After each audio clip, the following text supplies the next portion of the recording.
professional training into practice, I knew that I had to start rehabilitating myself with corrective exercises, corrective stretches, corrective strengthening, good hydration, good nutrition, and good rest and sleep.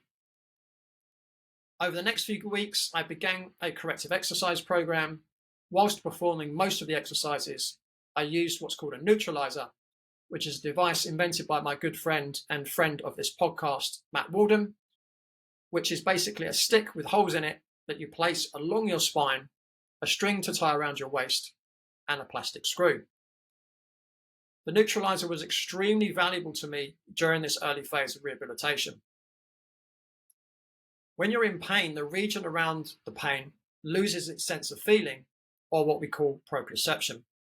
So it was very difficult for me to sense what position my lumbar spine was in at any particular time. I did feel it, however, when I moved into a position that increased the pain, which was normally flexion or side flexion to the right.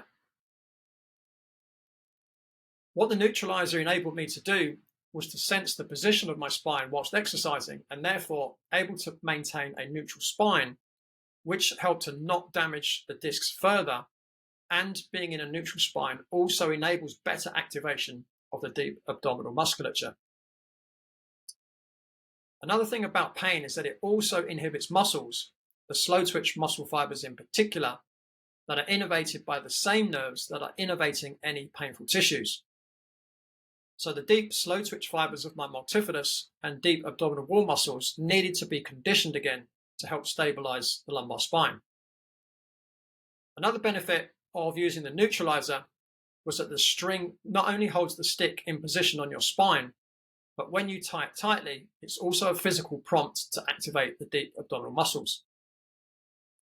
So over the next few weeks, I performed stretches daily, stretching muscles that I knew were tight, and working on strengthening muscles that I knew were weak or inhibited. Over the weeks, the symptoms were improving, but very, very slowly. Having had quite a few muscle strains over the years playing sport, it generally took, just a few days to recover. And even though I was very aware that vertebral discs have very little blood supply and therefore the healing process is slow, it was sometimes very frustrating, and the seeds of doubt sometimes crept in as to whether I would make a full recovery. I had to keep reminding myself that I would fully recover, but I just had to be patient. I did also have a deep belief that I would recover.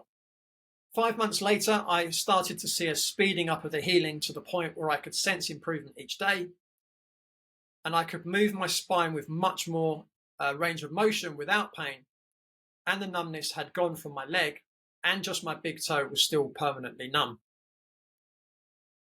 At this stage, the amount of weight I was able to lift safely was increasing. I began loading the spine with exercises in the gym, such as front squats, but I wasn't yet able to play tennis or go back to yoga. Almost 18 months after the initial onset of the pain, I managed a whole month without cramping my left leg, waking me up at night, which was great. Over the previous 17 months or so, I had carried out corrective exercises 4 to 6 times per week that focused on improving posture and strengthening the muscles that help to stabilize the spine. In particular, I worked on strengthening my lumbar erector muscles to take the pressure off my discs, and my lumbar multifidus muscles to help stabilize the spine. After a few months, I introduced exercises to help increase muscle mass and to help get me ready to return to tennis. I completely avoided yoga and have never returned to it to this day. I also ensured that I sat with good posture at all times, especially when driving. I have ensured I get to bed on time, generally before 10 p.m. at least 6 days per week, to maximize the tissue healing. I've spent more time relaxing and meditating, again to aid recovery. I've eaten a fully organic diet and stayed well hydrated to ensure that my tissues have all the nutrients they need to rebuild stronger than ever. I've not taken any medication, no painkillers, no anti-inflammatories, and I have not had any medical intervention or surgery. 22 months after the initial onset of the lower back symptoms, my rehabilitation was fully complete. 4 months earlier, I had been training with no restrictions and had been performing Olympic lifting at high speed. The strength in my lower back muscles had improved, and I was approaching the pre-injury strength levels in my squats without any spasm of lower back muscles. Only my schedule had prevented me from getting on the tennis court, although I did get on court once whilst I was in San Diego. And that summer, I did manage to play the whole season of tennis.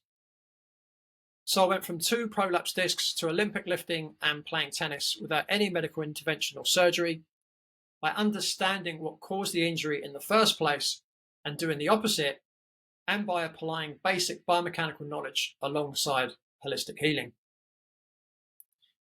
Now at the age of 54, 10 years on from the biggest injury in my life, I'm squatting weights close to my personal bests, which was set when I was 27 years old, playing tennis better than ever, and I have less aches and pains that I've had in decades.